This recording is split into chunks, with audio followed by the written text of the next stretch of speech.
Alright, so we're about to lose battery power, but I wanted to show she's loaded up. Back end is all crushed in. There were 15 that entered the arena in my heat. I was 7th out of 15. Motor hadn't been touched yet.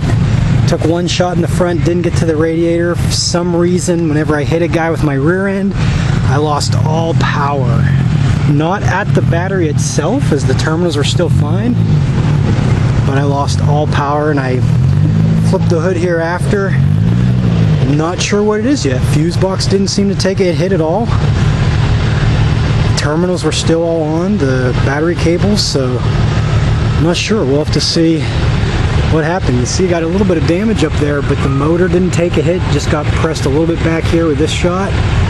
So we'll have to see what happened that I lost power. I was 7th out of 15, but as soon as I went out, 4 other cars went out, and there were only 2 left whenever they restarted right after I went out. So it's a bummer, but it was a lot of fun.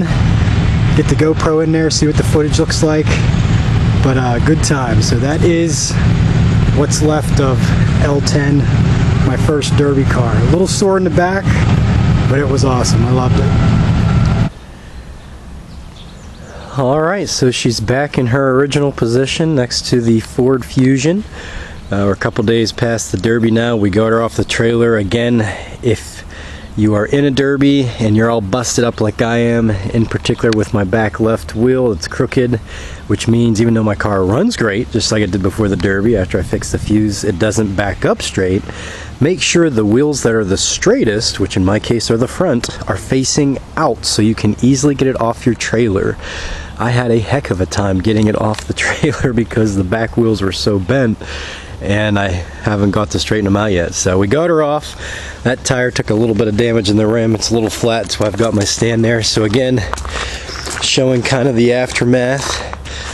You can see I've already beat some of the sheet metal up and in to try to get it away from the wheel as much as I can. You can also see this guy here is pretty bent. This shock here is a little bit crooked there. The top is actually snapped. The top of the shock. Let's see if I can show here. Nah, it's too dark. There we go. So you can see right there is the top of the shock. It should be all the way up there mounted. I actually took the shock off and took the spring out as it was pinned up in like this, and was able to get the spring up there and then undo the shock from the bottom and put it up in there so that it's sitting on the wheel right and it's able to at least hold it up and maneuver around. But I'll probably weld that at the top whenever it's time. Now back here where she's all bent up, right up in there, seems to be where the most bending was done.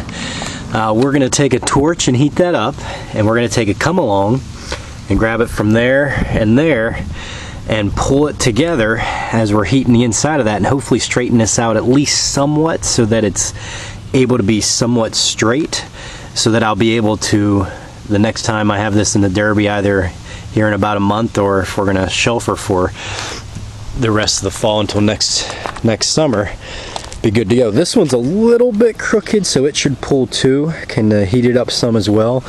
But yeah, you can see how I've beat the sheet metal up and in. I mean, I'll beat it up and in more. Down here, same thing. I'll kind of crinkle this all together, make it as tough as possible, and get it as far away from the tires as possible. But yeah, if you look inside, she has a lot of room to smash up on the back end before I get to anything critical here with my bar and these wires. Again, I'll tape up along here, so until it gets to the bar, all this can be crinkled up. So even though the car's busted up, you can see that's a pretty good amount of space. I just got to get these wheels straight enough that I'll be able to continue hitting with the back.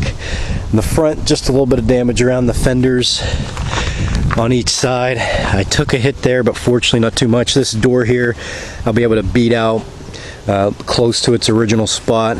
Same thing, this fender here, crinkle out. So she's definitely got another run in her. Not sure if it's going to be this fall, or rather this summer. Here in about a month, end of August, is when the next big Derby is in this area that I'm going to put at least a car in.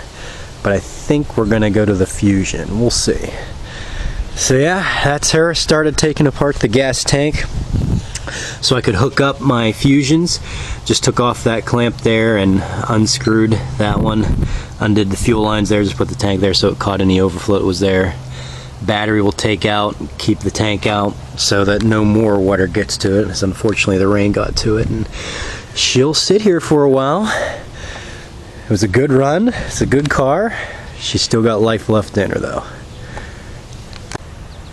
Something too to show here in the aftermath. You can see I took a couple hits up front, but inside nothing was damaged. This was pressed back, almost touching there, but still no damage. That hose was actually off to begin with, just like that. And then over here again took damage, pressed this a little in, kind of busted the clip off there, but didn't do anything damage wise. What did me in when my car quit, my fuse box, the 50 amp here, the big guy, he just popped. I think what might have done it was kind of my own doing. All the wires here running out underneath here to the headlights and all the different stuff. So I even think I snipped the fan to the radiator, but oh well, it's my first time.